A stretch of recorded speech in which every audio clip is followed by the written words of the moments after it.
Hello বন্ধুরা, আজকে আমি টমেটো সস বানাচ্ছি। আমি টমেটো সব কিছু আর আগে থেকে কত দেখালাম না। সব টমেটোটাকে টুকরো টুকরো টুকরো করে একদম নিখুঁত টমেটোগুলো, যেগুলোর মধ্যে কোনো দাগ টাগ নেই কিছু, এবং খুব টকটকে লাল দেখে ওগুলোকে টুকরো করে তারপরে ওর সঙ্গে আদা, পেঁয়াজ, রসুন, একটু গোলমরিচ, অনেকে কালো এলাচ দেয়, আমি দিইনি। আর দুটো লবঙ্গ দিয়েছি, লবঙ্গ দুটো পরে আমি ফেলে দিয়েছি, সেদ্ধ করার সময় দিয়েছি। তারপরে সেদ্ধ ভালো হয়ে যাওয়ার পরে আমি মিক্সার গ্রাইন্ডারে ওটা ভালো করে পিষে নিয়েছি। তারপরে একটা হাতা দিয়ে ছেঁকনির মধ্যে নিয়ে সেটাকে ছেঁকেছি ভালো করে, যাতে ওর মধ্যে কোনো দানা টানা বা কিছু যাতে না থাকে, মিহি করে পেস্ট করেছি। করে তারপরে সেটা এখন আমি জাল বসিয়েছি, জাল দিচ্ছি।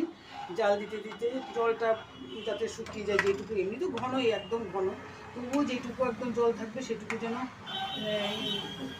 শুকিয়ে যায়।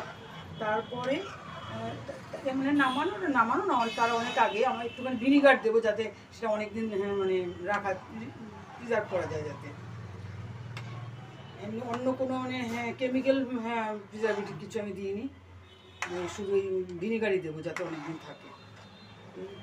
এখন সেটাকে জাল দিচ্ছি, তারপরে জাল দেওয়ার পরে আবার আমি দেখাবো আপনাকে। আপনার যদি এটা ভালো লাগে তাহলে লাইক করবেন, আর আমার চ্যানেলটাকে সাবস্ক্রাইব করবেন।